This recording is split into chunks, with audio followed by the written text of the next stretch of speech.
מישהו שלח לי מתנות קטנות, כמו הכוח לקבל את מה שאין, את מה שיש, מה עוד אפשר כבר לבקש, מתנות קטנות.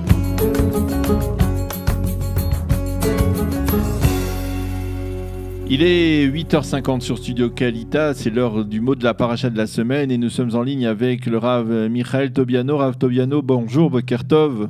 Oui, je suis à votre disposition. Bonjour, Boker Tov, merci d'être avec nous ce matin sur Studio Kalita.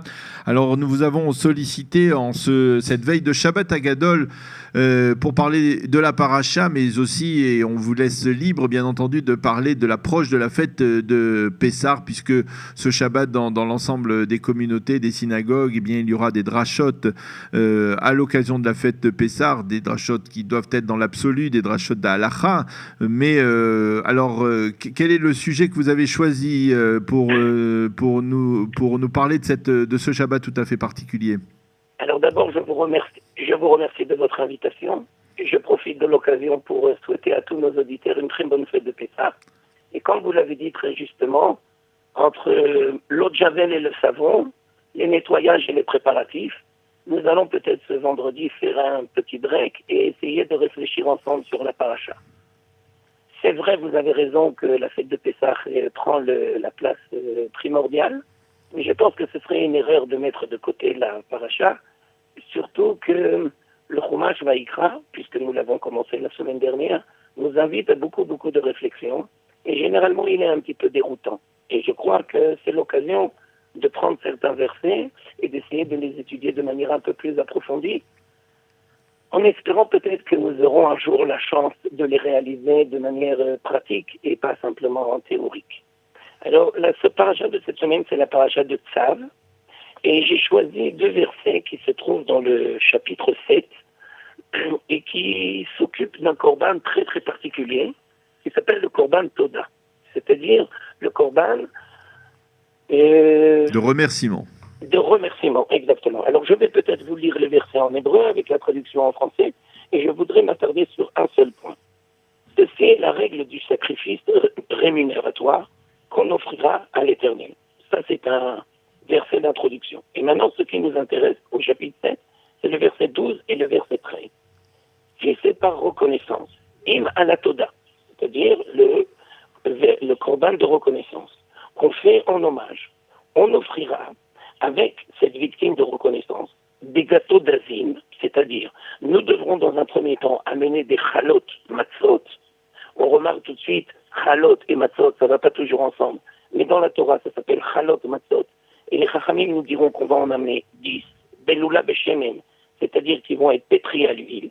Ensuite, je continue dans le verset, nous allons amener des rekike matzot, meshuchim beshemen, une nouvelle fois des galettes d'azim ointes d'huile, et ensuite 10 aussi, ensuite vesolet mourvechet chalot belulot bashemen, plus de la fleur de farine échaudée en gâteau pétri à l'huile. Tout cela, ça fait 30, et tous ils sont des matzot. Et alors maintenant arrive le verset 13, et ça c'est vraiment une révolution dans la compréhension. Al chalot lechem chametz yakriv korbano al zevar todat shelamar. On présentera cette offrande avec des gâteaux de pain levé pour compléter ce sacrifice, hommage de sa rémunération. Et donc là, vous avez tout de suite compris par vous-même la question. Ces jours-ci, nous essayons de faire le nettoyage dans le Chametz, et nous allons la semaine prochaine rentrer dans la matzah. Mais c'est sûr que matzah et Chametz ne vont jamais ensemble. Et maintenant, nous avons un korban rémunératoire en guise d'offrande pour remercier Dieu, et on se devra d'amener et du Chametz et de la matzah. Alors là, maintenant, c'est la grande question, comment c'est possible? Comment il faut envisager la chose? Surtout que Nachmanide et d'autres commentateurs vont préciser au verset 13 que, et c'est selon les enseignements des Chachamim dans la Gemara, que les 30 galettes devront avoir le même poids que les 10 pains qui font du Chametz. Alors ça, c'est vraiment incompréhensible. Alors avec votre permission, je voudrais approfondir, et nous allons étudier un passage de la Gemara avec l'explication du Rav Kook. Alors d'abord, en guise d'introduction, je voudrais tout de suite expliquer que le premier mot qu'un juif se devra de dire le matin, c'est « Modé. Modéani ». Je te remercie.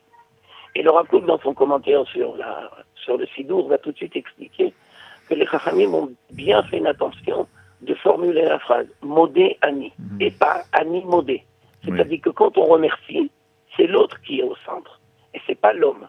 Si on avait dit « Ani Modé », c'est-à-dire « Moi, je remercie », alors on risquerait d'oublier que le plus important, c'est l'autre.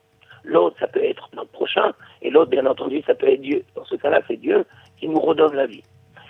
Je tiens aussi à expliquer que le mot Yehudi, c'est-à-dire nous, les Juifs, la racine, c'est Léodot, c'est remercier. Et vous savez qu'en hébreu, reconnaître et remercier, c'est la même racine. Parce que si Dieu préserve quelqu'un que l'on méprise, ou qu'on a du dédain, on sera incapable de le remercier. Pour remercier, il faut reconnaître, il faut apprécier. Donc, Léodot Bachem et Léodot Lachem, c'est la même racine. Alors maintenant, je continue. Et nous avons un chapitre dans Tehillim, qui est le Mizmor de la fête de Pessah, que nous allons lire ensemble à la synagogue. C'est le chapitre 107. Et là-bas, c'est un chapitre de remerciement. Et dans ce chapitre-là, nous remercions Dieu de tous les cadeaux qu'il nous fait. Odou l'Adonai Kitov, Kile Olam Chazdo. Yomru Geoulé Adonai, Asher Ge'alam Yatzar. Rendez hommage à l'Éternel, car il est bon, car sa grâce dure à jamais. Qu'il parle ainsi ceux qu'il a délivrés. Donc c'est exactement de la main des oppresseurs. Donc c'est exactement en rapport avec ça.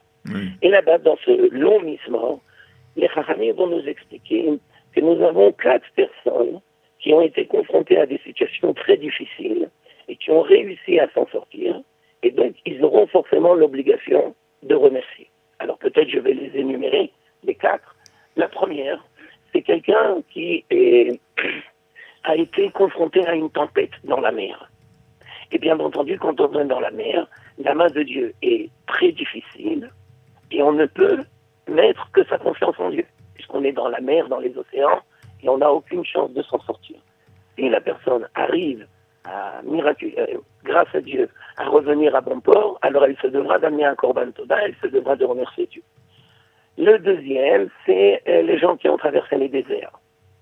Bien entendu, on se devra d'expliquer très, très vite quelles sont les explications un peu plus profondes. Mais d'abord, je vous explique au sens premier. Ensuite, les personnes qui ont été très malades et qui ont eu la possibilité de s'en sortir. Et le dernier, les personnes qui ont été emprisonnées, et en fin de compte, on s'aperçoit que c'est une erreur, et donc on va les libérer. Alors, le Rav Kook, là-bas, dans son commentaire sur la Gemara, c'est une Gemara qui est au chapitre 9 du traité de Brachot, va nous expliquer différentes dimensions, et c'est là-dessus que je voudrais m'attarder. Alors, d'abord, première dimension, la grâce de Dieu et les bontés de Dieu sont en fin de compte tous les jours, à chaque minute. Mais on est tellement baigné dans les bienfaits que Dieu nous donne qu'on n'en prend pas toujours conscience. Et ça devient évident. Et donc, les Chachamim, par exemple, Chovot HaLevavot, et aussi d'autres sages, vont nous expliquer que le devoir d'un juif, c'est de bien comprendre que dans le monde dans lequel nous vivons, rien n'est évident. Et donc c'est pour ça que le matin, le premier mot que nous allons dire, c'est Modéani. Ça veut dire, ne crois pas que quand Dieu va te donner la vie, c'est quelque chose d'obligatoire et quelque chose qui coule de source. Je crois que quand on dit ça à des jeunes de 20 ans, c'est un peu évident, parce que si je vais dormir, c'est évident que je vais me lever le lendemain matin. Mais quand on commence à avancer en âge et qu'on comprend que c'est pas du tout évident, alors c'est une grande révolution dans la pensée de essayer de prendre conscience que tout ce que Dieu nous donne, ce n'est pas évident. Et donc, on devra apprendre à l'apprécier à juste titre. Et forcément, on se devra aussi de remercier les gens dans notre entourage qui nous font énormément de bonté. Et rien n'est évident. Par exemple, un mari va revenir à la maison et la maison est rangée et sa femme a préparé le repas. C'est pas du tout évident.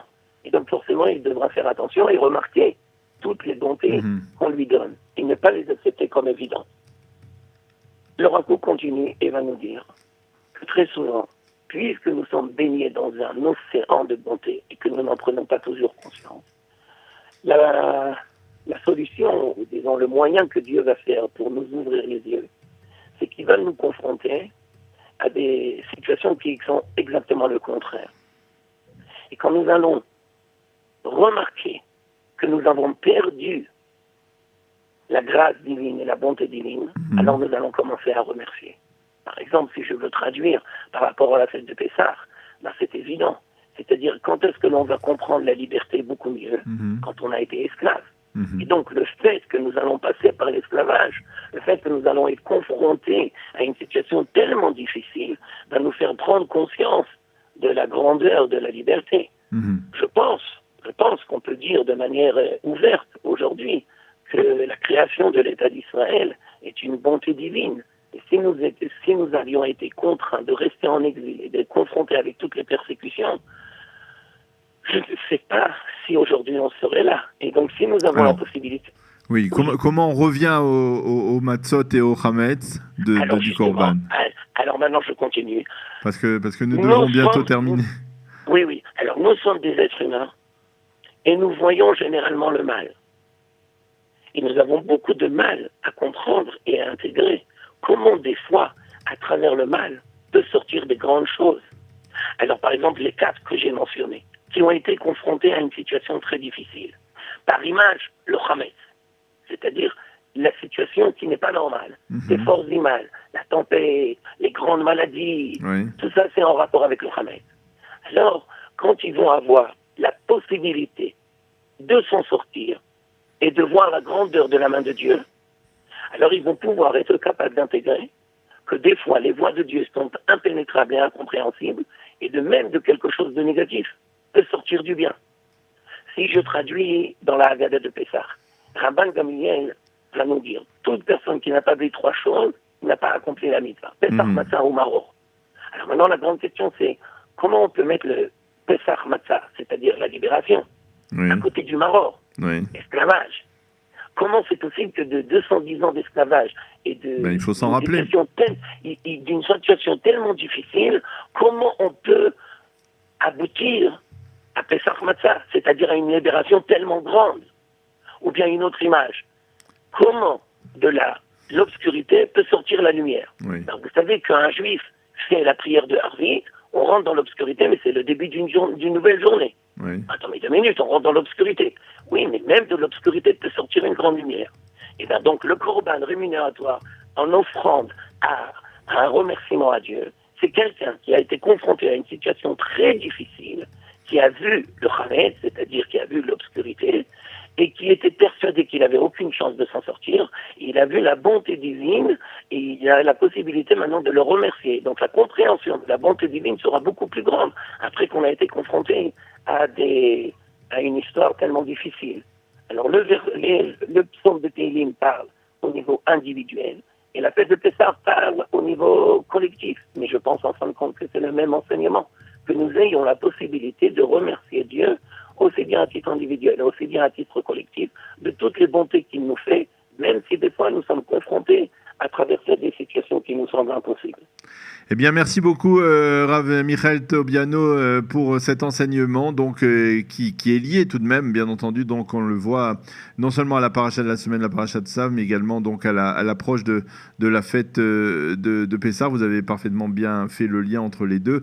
Merci d'avoir été avec nous ce matin sur Studio Kalita et Shabbat Shalom et Chag Sameach. Une très bonne fête de Pessah. Merci beaucoup. Merci, Shalom, Shalom. Voilà, nous.